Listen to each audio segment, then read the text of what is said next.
Bismillahirrahmanirrahim. Assalamualaikum warahmatullahi wabarakatuh. Halo, welcome to my YouTube channel and welcome to my other video. Oke, jadi di video kali ini aku mau coba sharing tentang lomba micro teaching atau lomba simulasi mengajar yang pernah aku ikutin, dan mungkin aku mau coba bahas tentang tips and trick atau hal-hal apa yang bisa kita optimalkan untuk menjadi juara dalam lomba micro teaching. Nah, for your information, jadi micro teaching itu teman-teman adalah suatu kegiatan mengajar dalam skala yang lebih kecil karena mikro gitu ya, untuk beberapa peserta didik mungkin, dan itu bisa figuran biasanya untuk melatih keterampilan kita dalam mengajar tentunya. Dan ada beberapa keterampilan yang seharusnya dikuasai oleh guru dan itu bisa kita latih melalui micro teaching. Nah, dalam jurusan pendidikan biasanya micro teaching itu dijadikan sebagai suatu mata kuliah yang harus diikuti, dan maka tidak heran jika berbagai mungkin instansi ataupun jurusan-jurusan pendidikan atau kampus-kampus yang memiliki concern dalam bidang pendidikan juga mengadakan lomba micro teaching. Nah, kali ini aku mau sharing tentang itu.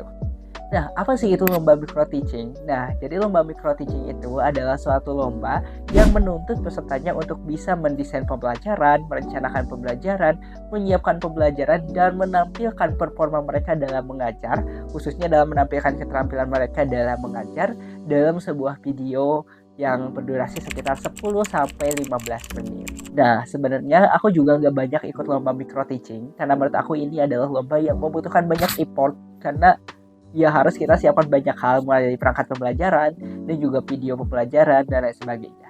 Nah, aku hanya ikut sekitar 2 lomba micro teaching atau simulasi mengajar yang diadakan oleh universitas. Yang pertama aku ikut pernah di PGSD Unpad, itu di Universitas Pakuan di Bogor, dan kita itu aku alhamdulillah dapat juara ketiga. Dan selanjutnya aku ikut di universitas aku di UPI lomba simulasi mengajar, dan itu tiap tahun. Jadi teman-teman kalau mau ikut bisa ikutan tahun ini, dan biasanya nanti ada sekitar bulan Agustus atau Oktober.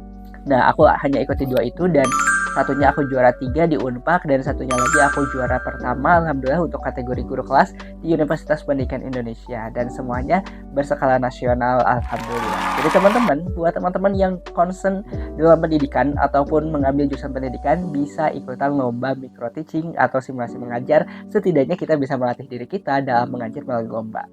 Nah, teman-teman, setelah kita tahu apa itu lomba micro teaching, nah selanjutnya aku mau sharing tentang apa sih yang biasanya dilombakan dalam lomba micro teaching atau apa yang harus disiapkan.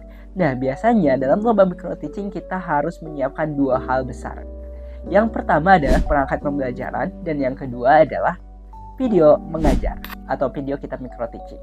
Nah, dalam perangkat pembelajaran tentunya ada beberapa hal yang perlu kita siapkan, mulai dari rancangan atau rencana pelaksanaan pembelajaran, yakni biasanya dalam kurikulum Merdeka ada modul ajar, kemudian ada bahan ajar, ada media pembelajarannya, ada lembar evaluasinya, ada LKPD-nya, dan perangkat pembelajaran lainnya, dan itu kita buat selengkap mungkin dan sedetail mungkin.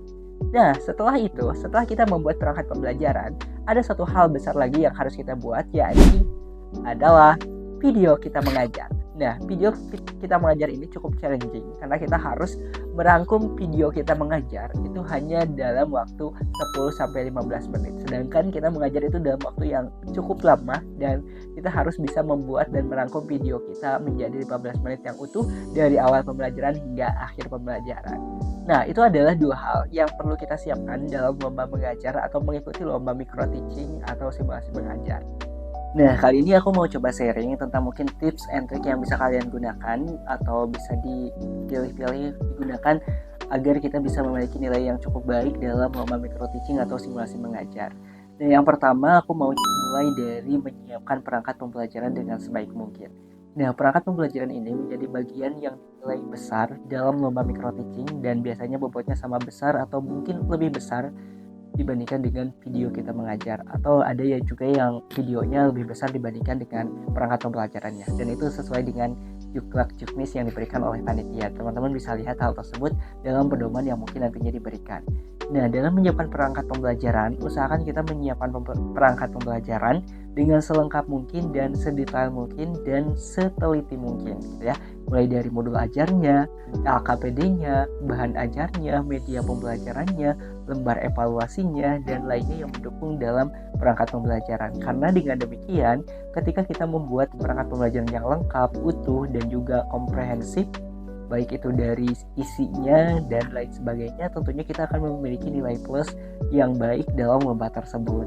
Dan usahakan kita juga teliti dalam menentukan tujuan pembelajaran, menentukan indikatornya dan kegiatannya sampai dengan evaluasi pembelajaran yang kita tentukan dalam perangkat pembelajaran kita. Karena tentunya perangkat pembelajaran tersebut, langkah-langkah dan desainnya akan menentukan penampilan kita ataupun apa yang akan kita lakukan dalam video kita mengajar. Nah, yang kedua, kita bisa memilih pembelajaran yang tidak cukup lama dan juga simpel gitu ya. Karena kita juga harus menampilkan kegiatan kita mengajar dalam video yang mungkin durasinya hanya 10 sampai 15 menit. Rata-rata lomba micro teaching mungkin memang segitu, dan kita harus mengatur strategi agar kita bisa tetap menampilkan video mengajar dengan baik tanpa harus meng-cut video kita. Nah, salah satu caranya adalah dengan memilih pembelajaran yang tidak terlalu memakan waktu gitu ya. Jadi kita bisa memilih tema ataupun topik dalam kita mengajar yang juga tidak memakan banyak waktu. Nah, itu dua tips and trick yang pertama yang aku sampaikan, dan selanjutnya aku mau coba sharing dari sisi video kita ngajar. Nah, usahakan dalam video kita mengajar, kita usahakan menggunakan video yang bagus gitu ya, agar juri ataupun siapapun bisa melihat video kita ngajar dengan baik gitu ya. Kalau videonya nggak terlalu bagus atau nggak enak ditonton, mungkin juri juga nggak akan memberikan nilai yang bagus kepada kita. Minimal secara teknis kita juga menampilkan video yang bagus, dan hal penting lainnya adalah kita bisa menampilkan aktivitas pokok dalam mengajar dan terutama keterampilan mengajar. Nah, ada keterampilan dasar mengajar yang mungkin aku tampilkan dalam video ini, dan teman-teman bisa usahakan menampilkan keterampilan mengajar tersebut, sehingga juri biasanya juga menilai dari sisi keterampilan kalian mengajar atau teman-teman mengajar, dan teman-teman juga bisa sesuaikan apa yang teman-teman tampilkan sesuai dengan indikator penilaian dalam lomba tersebut. Jadi misalkan indikatornya besar banget dalam hal apa, teman-teman bisa optimalkan hal tersebut untuk bisa mendapatkan poin yang maksimal, dan usahakan juga setiap indikator tentunya kita bisa mendapatkan poin maksimal agar kita mendapatkan nilai yang baik. Nah, mungkin itu tips and trick sederhana dari aku, dan aku yakin teman-teman jauh lebih hebat dan mudah-mudahan bisa terus berkembang untuk menjadi mahasiswa-mahasiswa yang berprestasi dan juga bermanfaat bagi sekitar. Nah, aku juga mau kasih info bahwa selain aku lomba dari universitas, ada lomba resmi juga dari pemerintah yang biasanya ada micro teachingnya, yakni lomba inovasi digital mahasiswa atau LIDM. Dan itu lomba kompetisi resmi dari Kemendikbudristek, dan teman-teman boleh ikutin Instagramnya Pusat Prestasi Nasional atau kunjungin websitenya Pusat Prestasi Nasional, dan akan banyak informasi lomba resmi untuk mahasiswa ataupun jenjang lainnya. Dan tentunya untuk mengikuti lomba-lomba tersebut perlu seleksi yang ketat dengan dari melewati berbagai seleksi, khususnya dari untuk bisa menjadi perwakilan dari universitas. Dan agar atau ingin lebih mudah, teman-teman bisa cari lomba secara mandiri dari universitas-universitas lain yang diadakan, yang tentunya mengangkat lomba mengenai micro teaching ataupun lomba-lomba lainnya yang concern dalam bidang pendidikan. Jangan lupa semangat untuk terus berprestasi dan bermanfaat dan mengembangkan diri untuk menjadi versi yang lebih baik. Terima kasih, dan mohon maaf jika ada kesalahan dan kekurangan. Teman-teman boleh sampaikan saran ataupun lainnya di kolom komentar. Jangan lupa like, comment, and subscribe, dan share video ini jika video ini bermanfaat untuk kalian. Terima kasih. Wassalamualaikum warahmatullahi wabarakatuh.